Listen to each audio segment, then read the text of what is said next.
چوٹے کی واردات۔ صبا، عمر اور اسد اپنے کمرے میں اسکول کا کام کر رہے تھے۔ تینوں میں مقابلہ تھا کہ کون اپنا کام پہلے ختم کرتا ہے۔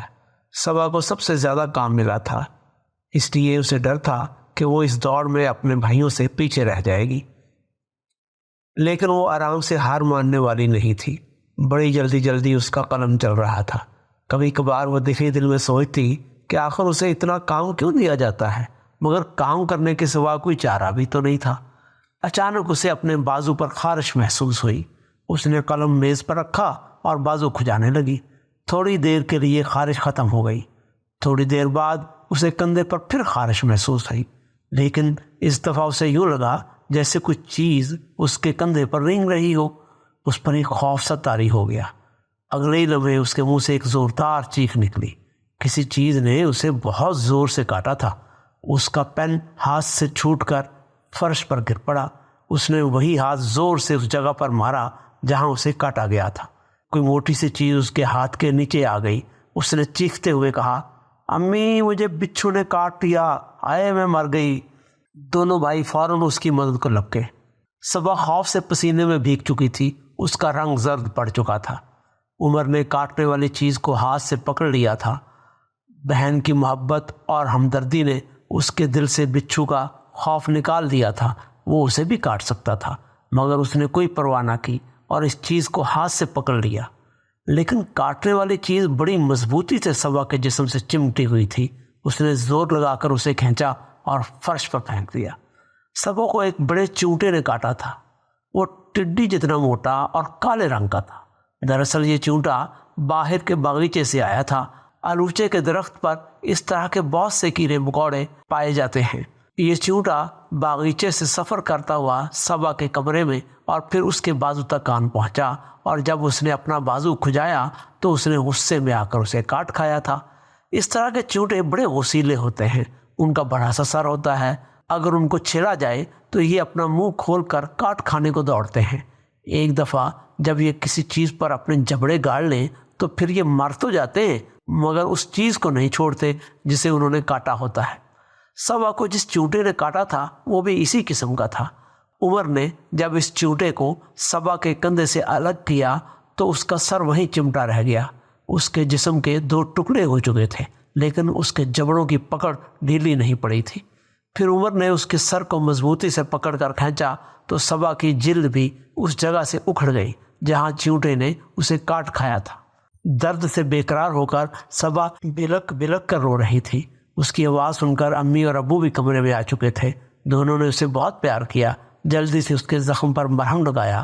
مرہم لگانے سے اسے کچھ سکون محسوس ہوا اور پھر وہ آہستہ آہستہ ہنسنے کھیلنے لگی۔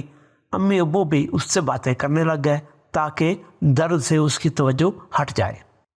باتوں باتوں میں صبا نے ابو سے پوچھا، ابا جان آخر اللہ تعالیٰ نے اس طرح کے کیڑے مکوڑے پیدا ہی کیوں کیے ہیں؟ آخر ان کا کیا فائدہ ہے؟ ہاں ابا جان، آپ خود ہی تو کہتے ہیں کہ انسان اس دنیا کی سب سے افضل مخلوق ہے، لیکن یہ کیڑے مکوڑے تو ہمیں تکلیف کے سوا کچھ نہیں دیتے۔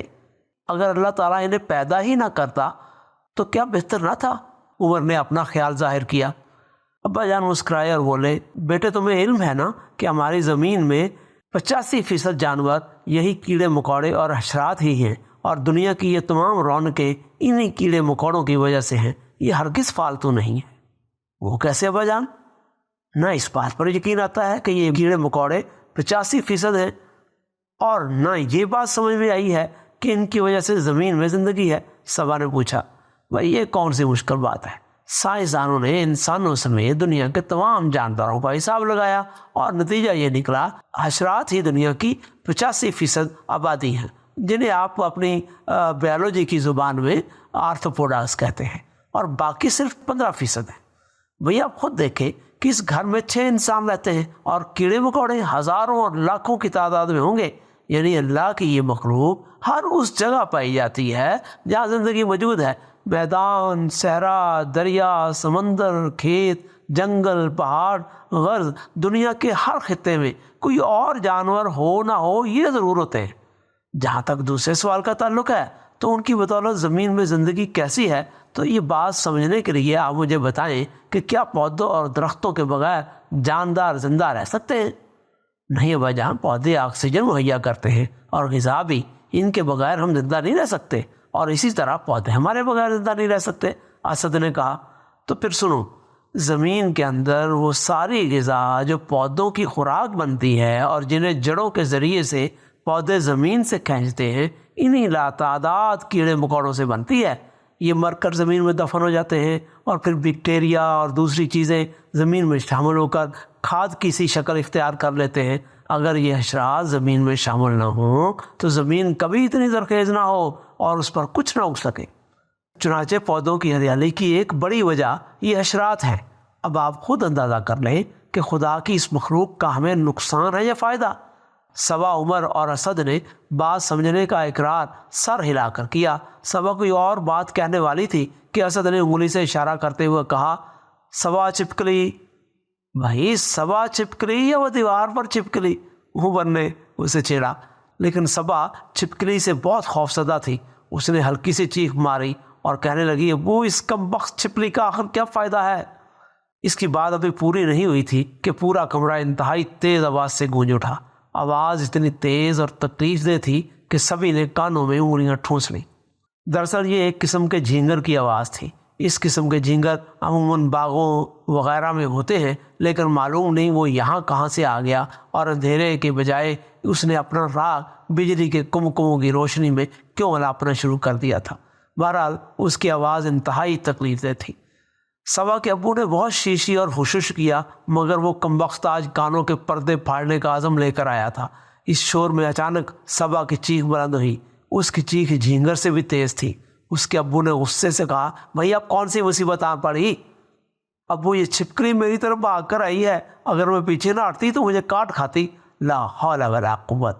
بھائی چھپکلیاں انسانوں کو نہیں کاٹتی۔ ابا جان کی بات ابھی پوری نہیں ہوئی تھی کہ جھینگر کی آواز ایک دم بند ہو گئی۔ کمرے میں پرسکون خاموشی چھا گئی۔ البتہ سبا سے چند قدموں کے فاصلے پر ایک موٹی سی چھپکلی نے کالے سیاہ رنگ کے ایک بڑے سے جھینگر پر حملہ کر دیا تھا۔ چھپکلی اس جھینگر کو مارنے کے چکر میں تھی اور وہ اپنی جان بچانے کی سر توڑ کوشش کر رہا تھا۔ سب لوگ اس لڑائی کو دلچسپی سے دیکھ رہے تھے۔